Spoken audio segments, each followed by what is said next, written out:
What is up, guys? It's the Sound Alchemist, and today I'm back to talk about Warhammer 40K.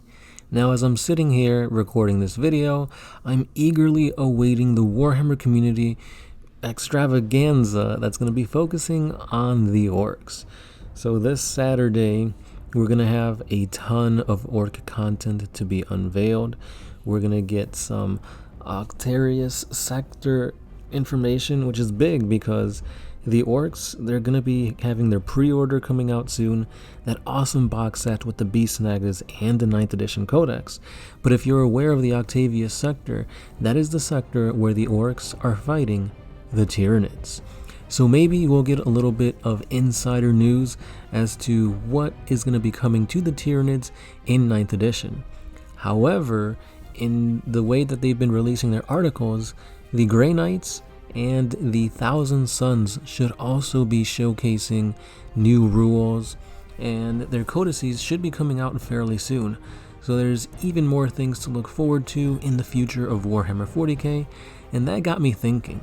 All these Warhammer articles that I read into, they kind of revolve around the game, like the actual tabletop, and the new stuff in 9th edition. But why am I so excited about this? Warhammer 40K, well, this channel, I should say, has revolved around the lore of 40K for years. I've been talking about news and information for at least a year or two now, and I think that is what intrigues me the most. New stuff to come out for 40K on the tabletop, and that revolves around the gameplay mechanics, the edition rules, as well as the new lore that comes out. Every so often, we get some interesting novels that give us inklings into the lore of 40K, such as the novel of Godblight. We saw, well, first of all, spoiler alert, near the end of the novel, we see two Primarchs going at it.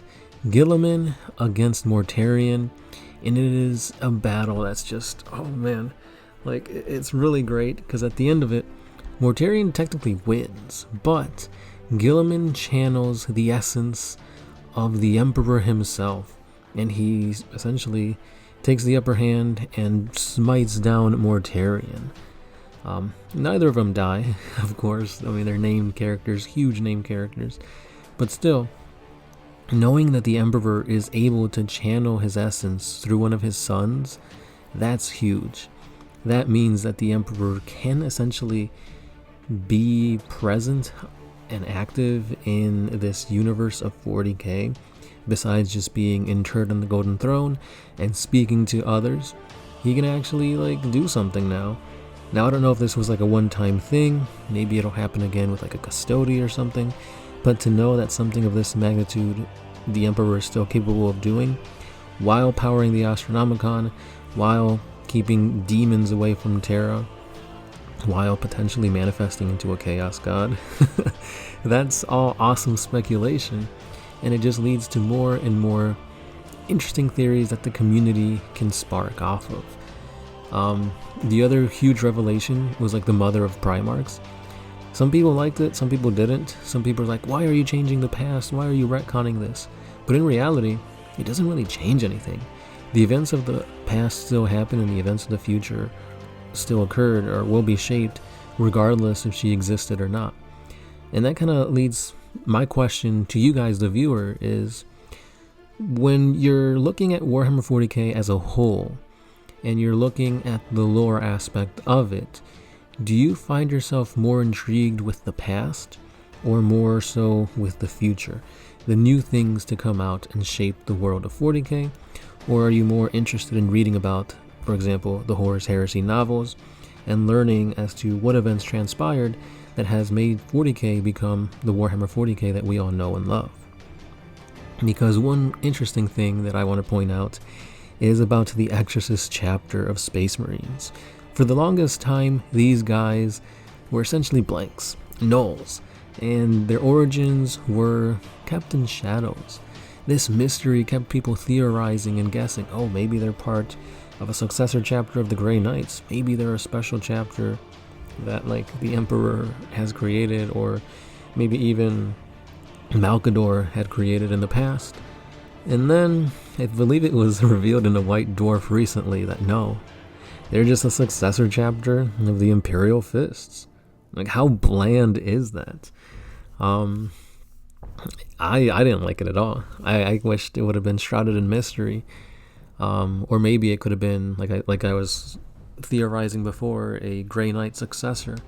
And what would that mean? Because Grey Knights are meant to fight fire with fire, using warp powers to fight against warp entities. And to have a successor of blanks, what does this mean? And that that theory fuels more talk, because now it's like, well, the Grey Knights were made via the gene seed of the Emperor. So what does that mean? So again, more theories can spark, but it's like, no, they're just freaking successors of the Imperial Fists. But anyway, I digress. The other aspect of 40K that I love, besides the lore, that kind of ties in with like the articles and the news that we get from the Warhammer community, is list building. I love making lists to use, or not even to use sometimes. Sometimes I just sit on Battlescribe and I just make lists just to make lists. It's like, oh, this character can take these warlord traits, or this unit can be equipped with this piece of war gear. Oh, if I use this stratagem and I have this type of war gear, my warlord can give them this aura and they could be wounding on 2s, re-rolling and stuff like that. Just creating little tactics, little bits of like information that I could use later on in my games. I like doing little things like that. I don't know, it's fun to make a list and find little nuances that you would have never noticed if you were just playing the same list over and over again, or vice versa. Like, for example, say you've got a Tau list and it's all about battlesuits and Farsight, and that's your theme. Making a thematic list is fun. It may not be competitive, but if you're trying to build a narrative, or if you have a certain agenda that you're trying to achieve, that could be really fun too. Because when you're playing 40K, you may not always play a competitive 2,000 point battle against your friend where you're just trying to take objectives. Sometimes it's more fun to make a scenario where you're on a doomed cityscape that is being surrounded by the plague zombies of Nurgle, and now it's not just you versus your opponent, but you also have to keep in mind that, hey, if I shoot, I may alert the zombies of my location and they may swarm me, giving my opponent the upper hand. He can take objectives or he can get me. So it just adds another layer of tactics and fun, in my opinion, that you can kind of exploit without having to be all competitive about the 40K scene. Because a lot of times you hear, oh, this army won in a tournament, or this is the new meta, or this new 9th edition codex came out and it's making these models really great, you really have to buy it. It's like, no, you don't. Because that seems to happen very often with Warhammer 40K. Codex creep is a thing, power creep is a thing. Usually the shiny new thing to come out is the best thing on the block, and then a few months later it gets FAQ'd, and now the next codex has that new shiny thing that everybody needs to get. And that's how GW makes money. It's a tried and true form of getting people to switch or to upgrade or to buy new things, such as we've seen with the Space Marines. Oh, you don't want to have the Marines of old anymore. You should get these new Primaris Marines. They're stronger, faster, better, tougher. And we're kind of seeing that with the Orcs too. The Orc boy, oh, it's a toughness 5. He's going to be so great and powerful. But wait, there's more. You don't want to use your old, ugly boys. Get this new Orc model. And now, if you're an old school Orc player, you're kind of like, well, I have a green tide of 100 Orcs. Are you telling me I need to shell out, what, $100, $200 to replace these old Orcs with this new good-looking sculpt? Maybe. That's up to you to decide. And the more people do this, the more GW will keep on doing this. And while it is a good thing, because we do get an upgrade to the older sculpts, don't get me wrong, the Orcs need it badly. And not just that, but like the whole line of Eldar need new sculpts too. That's something that should be happening, and it should have been happening regularly, but for some reason, well, we all know the reason.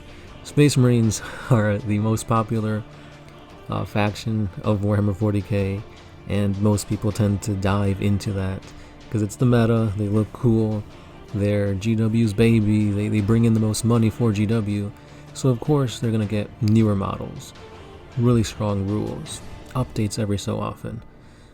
So it makes more sense as a player, as an investor, and as a company for you guys to buy, purchase, and to sell Space Marines. So that's kind of the route I've been seeing. This video went in a very different direction than what I planned, but I digress. I'll leave it at that. I will state my original question again as to what is your favorite aspect of the lore of 40K? Is it the new? Is it the old? Or maybe the lore isn't your favorite aspect of 40K. Is it gameplay, hobbying, painting, tactics, competitiveness? Let me know down below. I'm really interested to see what you guys have to say. Obviously, like I said before, One Mind Syndicate is focused mainly on lore, but it is interesting to see the other hobby aspects of the game. So let's comment down below, and I'll be seeing you guys in a little bit. This has been the Sound Alchemist, part of One Mind Syndicate, and I'll catch you guys in the next one. Peace.